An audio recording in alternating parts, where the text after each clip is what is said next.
प्रभु यीशु मसीह के महान और सामर्थी नाम से और एक बार मैं इस नए दिन के लिए परमेश्वर का धन्यवाद देता हूँ।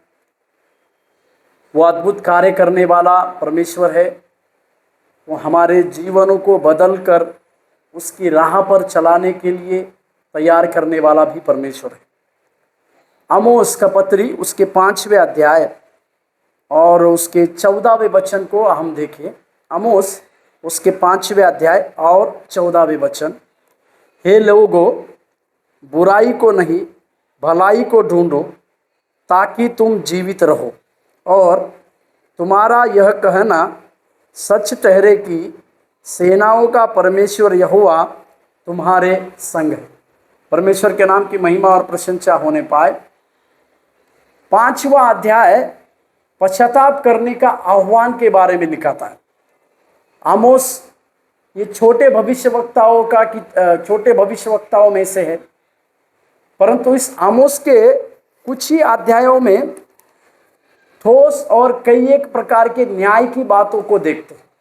5वां अध्याय वहाँ के लोगों को और इजरायली लोगों की बातों को पश्चाताप करने के बारे में लिखता है और पश्चाताप करने के उस आह्वान को भी दिखता है। मतलब अपने बुरे व्यवहार से छोड़कर परमेश्वर की ओर फिर के रहना, यानी अपना व्यवहार, यानी अपना जो दुष्कार्य है, दुष्कर्म है, या परमेश्वर की ओर से परमेश्वर को जितनी भी हमने कुछ गलत बातों को किया है उन सब बातों से फेरना, इसके बारे में ये 5वां अध्याय जो है विस्तारित रूप से देखते।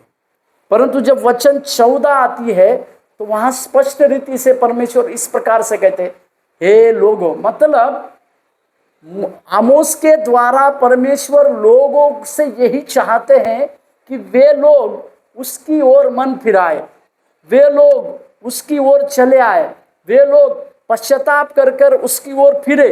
इसी के लिए लिखा हुआ है, बुराई को नहीं भलाई को ढूंढो।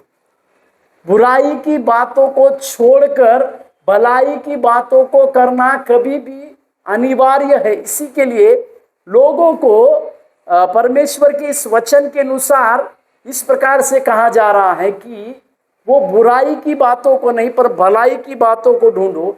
इसका कारण क्या है? जब भलाई की बातें वे करेंगे तब ही वे जीवित रहेंगे। हालेलुया, परमेश्वर के नाम की महिमा और प्रशंसा हो। इसका मतलब है बुराई की भलाई की अगर उन्हें जीवित रहना है तो भलाई की बातों को करना है, और तुम्हारा यह कहना सब सच ठहरे कि सेनाओं का यहोवा परमेश्वर हमारे संग है। मतलब इन्हें जीवित रखने वाला अगर कोई है तो वो है जीविता परमेश्वर। इसके लिए प्रभु ये कहता है, अगर आप लोगों को जिंदा रहना है, जीवित रहना है, तो भलाई की ओर फिरो, और जब भलाई की ओर आप फिरोगे तो परमेश्वर आप लोगों के संग संग चला रहेगा, और आप लोग तब इस बात को जो सच है उसको मान लोगे कि परमेश्वर हमारे संग है।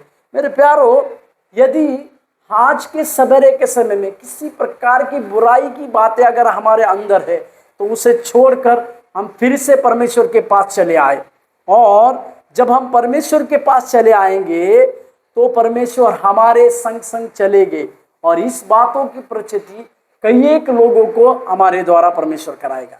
तो आइए आज के सवेरे के समय में बुराई से हटकर भलाई की बातों को करें, भलाई की प्रतीति करें और अपने जीवन को आगे की ओर बढ़ाएं।